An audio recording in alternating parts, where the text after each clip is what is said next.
तो आज अरविंद केजरीवाल ने खुद भी अदालत की परमिशन लेकर के उन्होंने अंदर बयान दिया और जो बातें कही हैं उसमें यही है कि जिन्होंने उनका नाम लिया उन्हें छोड़ दिया गया। अरविंद हमारे साथ बने हुए हैं, अरविंद सिंह हमारे सहयोगी। अरविंद, 100 करोड़ की काफी बातचीत हो रही है और आम आदमी पार्टी की ओर से हर बार जब भी कोई बात होती है तो यह कहा जाता है कि एक भी पैसा बरामद नहीं किया गया, जबकि ईडी ये कहती है कि हमारे पास पूरा मनी ट्रेल मौजूद है। तो क्या कुछ अभी तक जो है जानकारी मिली है हमारे दर्शकों को, आप बताएं। देखिए, जहां तक इस पूरे रिश्वत की बात है कि आखिर कितनी रिश्वत का आरोप है, ईडी का ये कहना रहा है कि 100 करोड़ की रिश्वत आम आदमी पार्टी को मिली है, लेकिन उनका ये कहना है कि ये घोटाला सिर्फ 100 करोड़ की रिश्वत तक सीमित नहीं है। 300 करोड़ से ज्यादा का जो प्रोसीड ऑफ क्राइम्स है वो भी इसमें शामिल है, क्योंकि आबकारी नीति के एवज में जो फायदा पहुंचा शराब निर्माता कंपनियों को वो भी प्रोसीड ऑफ क्राइम्स यानी अपराध से अर्जित आय में शामिल किया जाना चाहिए। तो ईडी का यह कहना है कि 100 करोड़ की रिश्वत तो आम आदमी पार्टी को मिली, लेकिन अगर घोटाला देखा जाए तो वो इससे कहीं ज्यादा का है। 300 से ज्यादा करोड़ फायदा जो पहुंचा शराब निर्माता कंपनियों को वो भी इसमें शामिल किया जाना चाहिए। वहीं दूसरी ओर आम आदमी पार्टी का ये कहना रहा है कि इस मामले में जो मनी ट्रेल की बात की जा रही है उसको लेकर कोई पुख्ता सबूत नहीं है, पैसा कोई रिकवर नहीं हुआ है और ऐसे में ईडी का यह दावा, यह आरोप झूठा है। और आज तो अरविंद केजरीवाल की तरफ से कहा गया कि अगर असली घोटाला देखा जाए तो वो ईडी की जांच के बाद का है। वो दरअसल शरद रेड्डी की ओर इशारा कर रहे थे। शरद रेड्डी की गिरफ्तारी हुई थी इस मामले में नवंबर 2022 को, 10 नवंबर 2022 को गिरफ्तारी हुई जी। उसके बाद 15 नवंबर 2022 को पहली बार 5 करोड़ का इलेक्टोरल बॉन्ड उन्होंने खरीदा। 21 नवंबर को वो चंदा इनकैश कराया बीजेपी ने। आज अरविंद केजरीवाल की तरफ से कहा गया कि 55 करोड़ का चंदा दिया गया है शरद रेड्डी की अरविंदो फार्मास्यूटिकल कंपनी की तरफ से बीजेपी को। और उनका यह कहना है कि शरद रेड्डी जो पहले आरोपी थे, 6 महीने के बाद जब हाईकोर्ट में वो जमानत अर्जी दाखिल करते हैं तो ईडी उनकी जमानत अर्जी को विरोध नहीं करती, उनको जमानत मिल जाती है। उसके बाद ईडी निचली अदालत में आती है और कहती है कि वो सरकारी गवाह बनने के लिए तैयार है, फिर वो बाहर हो जाते हैं जेल से। और ऐसे में इसकी एवज में वो 55 करोड़ रुपए का चंदा देते हैं। तो कहीं ना कहीं इससे जोड़ने की अरविंद केजरीवाल की तरफ से कोशिश की गई। हालांकि ईडी की तरफ से कहा गया है कि ये जो चंदा दिया गया है बीजेपी को या किसी राजनीतिक पार्टी को, इसको आबकारी घोटाले से नहीं जोड़ा जाना चाहिए, क्योंकि जिन लोगों को चंदा मिला है उनका आबकारी नीति के निर्माण में कोई रोल था नहीं। जी अरविंद, जैसा कि आप बता रहे हैं कि ये जो बयान है, भले ही इसकी कानूनी कोई बहुत वैधता ना हो ये बयान, लेकिन कहीं ना कहीं आम आदमी पार्टी की ओर से राजनीतिक तौर पर जो है निश्चित तौर पर फायदा उठाने की कोशिश जरूर है। कहीं ना कहीं केजरीवाल को यहां शहीद बताने की कोशिश और साजिश का शिकार बनाने की कोशिश बताई जा रही है। हाँ बिल्कुल चंदन, टाइमिंग को लेकर के तो सवाल उठा ही सकती है आम आदमी पार्टी। मसलन आप देखिए कि 10 नवंबर 2022 को गिरफ्तारी हो रही है, 15 नवंबर 2022 को शरद रेड्डी की कंपनी 5 करोड़ के 5 इलेक्टोरल बॉन्ड खरीदती है। 21 नवंबर 2022 को बीजेपी जो पार्टी है वो इसको इनकैश कराती है। और ये सारी जानकारी इसलिए आ पाई है क्योंकि सुप्रीम कोर्ट के आदेश के बाद में बॉन्ड के जो यूनिक नंबर हैं जो खरीदे गए और जो राजनीतिक पार्टियों के द्वारा भुनाए गए, वो सारी जानकारी अब इलेक्शन कमीशन की वेबसाइट पर है। तो ऐसे में ये जो आरोप न होकर के अपने आप में एक तथ्य है कि शरद रेड्डी की कंपनी की तरफ से पैसा बीजेपी को दिया गया। अरविंद केजरीवाल जहां इसको इससे जोड़ रहे हैं कि एक आरोपी से सरकारी गवाह बनकर के जमानत पा रहा है कोई शख्स और इसके एवज में वो चंदा दे रहा है, वही ईडी कह रही है कि नहीं, इसको आप आबकारी घोटाले से जोड़कर नहीं देख सकते, क्योंकि उन लोगों को जिनको चंदा मिला है उनका इस घोटाले से वास्ता है नहीं। लेकिन जो चंदे की जो टाइमिंग है वो आम आदमी पार्टी को एक आरोप लगाने का तो मौका देती है और इस आरोप में राजनीतिक तौर पर तो मेरिट नजर आती ही है। ठीक है, इन सब के बीच अगर बात की जाए, हम एक और राजनीतिक पहलू की बात की जाए। बीजेपी की तरफ से बार बार यह कहा जाता है, अरविंद केजरीवाल के 2 सहयोगियों का नाम लिया जाता है, मनीष सिसोदिया का और संजय सिंह का। अभी तक की जो ईडी की जो ये जांच चल रही है, क्या इन दोनों नेताओं का कोई जिक्र इसमें आया है, या इन दोनों नेताओं को जो लंबे समय से जेल में रखा गया है, सुप्रीम कोर्ट से बार बार बेल उनकी डिनाई हुई है, उसका भी कोई जिक्र किया गया है? उसका इससे कोई कनेक्शन अब तक अरविंद?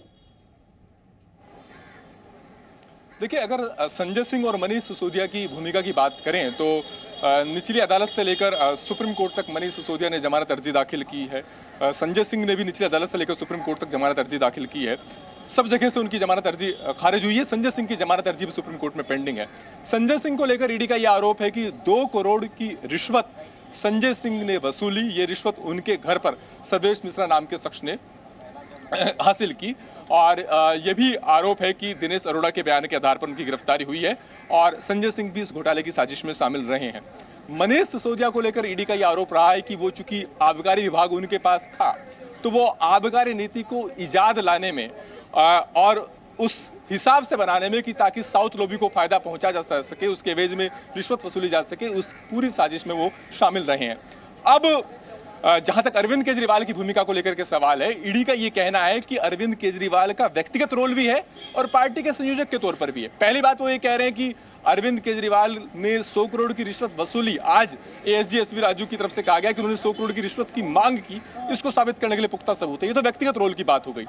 दूसरा, ईडी का ये कहना है कि आम आदमी पार्टी इस घोटाले की लाभार्थी पार्टी है। आम आदमी पार्टी को जो पैसा मिला उसका प्रचार आम आदमी पार्टी ने गोवा के चुनाव प्रचार में किया। 45 करोड़ तक की रिश्वत जो मिली उसका इस्तेमाल गोवा के चुनाव प्रचार में किया गया।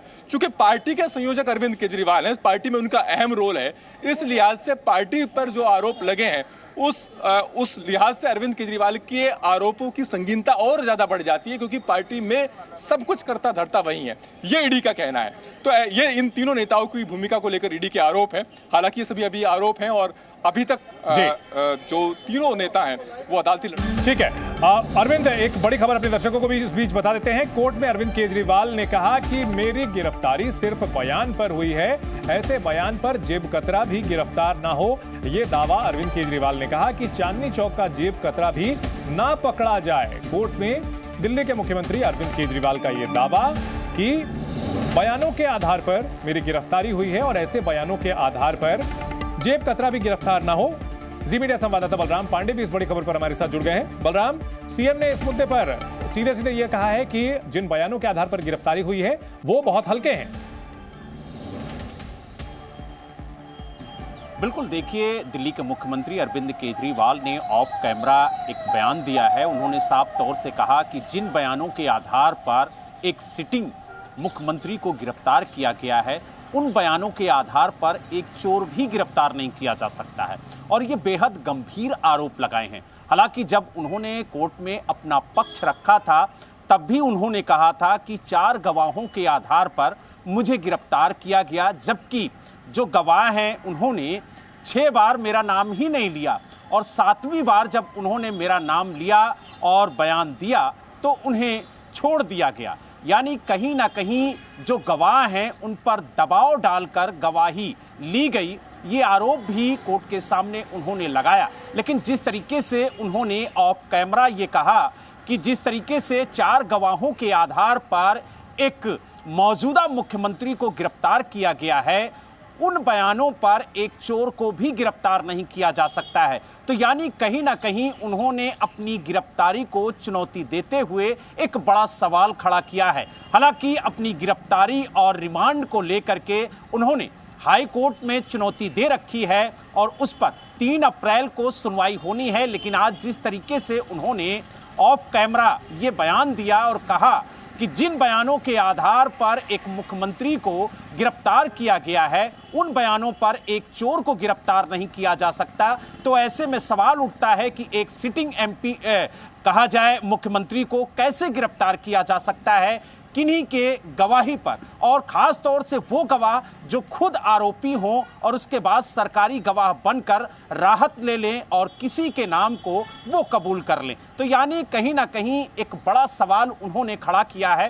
हालांकि अब देखने वाली बात ये होगी कि जिस तरीके से उन्होंने कोर्ट में अपनी दलीलें रखी, जिस तरीके से उन्होंने ऑफ कैमरा अपना बयान दिया है, उसको लेकर के अब जो सियासत है वो किस तरीके से तेज होती है। ठीक है, तो इस बड़ी खबर पर हमारी नजर बनी हुई है। जी न्यूज़।